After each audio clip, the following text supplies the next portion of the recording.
momo lava ona o whaatalo whatu i le nei fo ia wanoa mātango fie.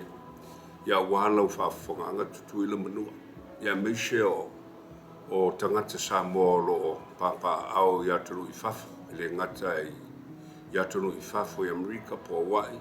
Ia meise fo i niso whanau tonu o le whainga malo le malutele. Ono le avanoa tu ina mai e ala lava i le o unanga po le tautua i le tua manana ngā ruenga.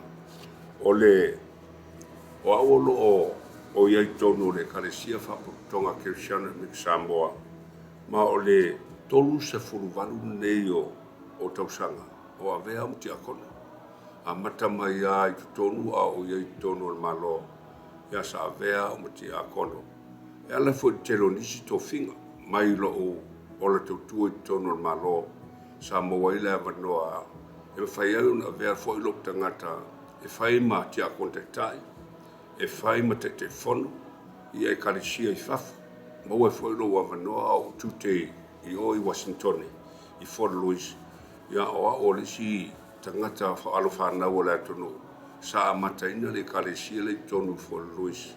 Ia peo na avea ia au pole vala wina foi. Ia e whai ma te fono. Ia e whai ma tia kono taitai. Almatu e karisia i Fort Louis.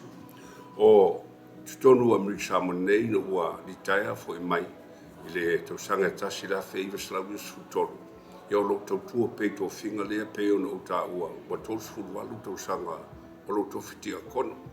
O lo ungalua nei tutonu o le kalesia whapaputona Kirisiano Amerika Samoa i vatia. O le kalesia o ao, ia o le tasi o tō tino o le komiti o whiawa sese ale kalesia whapaputona Kirisiano Amerika Samoa o ao. Ia o tō finga na o au o nai lo fo tangata e ala i le atua malona whangaro a miso o lan whiau. Na whawhitai a u le anga le leima le alofo le atua. E o lo mawalo malosi o te au auna te tua ai i lana whiau a miso o lana ngā ruenga. Ia o lo o malua e tele. Ia whawhitai tele ni awanoa.